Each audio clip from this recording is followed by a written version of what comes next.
Ang paghahari ni Ahazaya sa Huda. Ika-22 kabanata.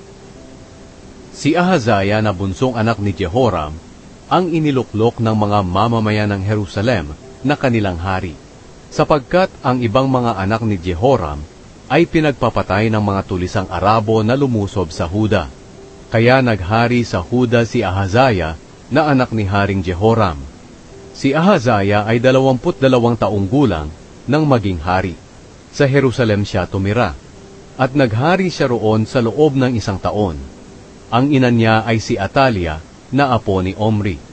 Sumunod din si Ahazaya sa pamumuhay ng sambahayan ni Ahab, dahil hinikayat siya ng kanyang ina sa paggawa ng kasamaan. Masama ang ginawa niya sa paningin ng Panginoon, katulad ng ginawa ng sambahayan ni Ahab, dahil pagkatapos mamatay ng kanyang ama, naging tagapayo niya ang mga miyembro ng sambahayan ni Ahab. Sinunod niya ang payo nila na kumampi kay Joram, na anak ni Haring Ahab ng Israel.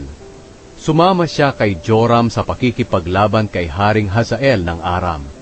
Naglaban sila sa Ramoth Gilead, at nasugatan si Joram. Kaya umuwi siya sa lungsod ng Jezreel para magpagaling ng sugat niya. Habang naroon siya, dinalaw siya ni Haring Ahazaya ng Huda. Ang pagdalaw ni Ahazaya kay Joram ay ginamit ng Diyos para lipulin si Ahazaya.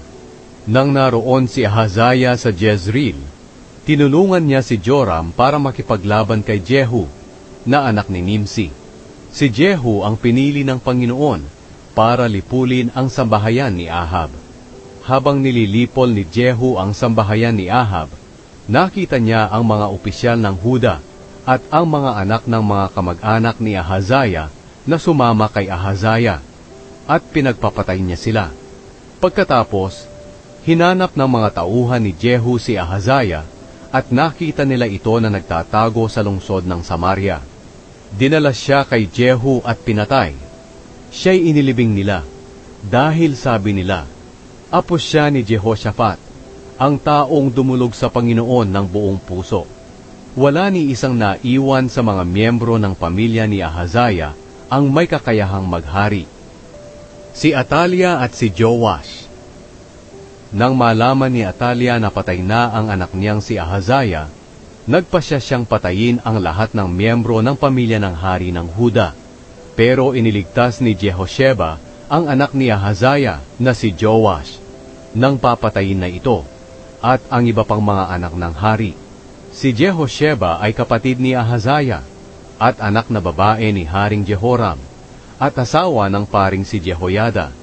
Itinago niya si Joash at ang kanyang yaya sa isang silid sa templo, kaya hindi siya napatay ni Atalia.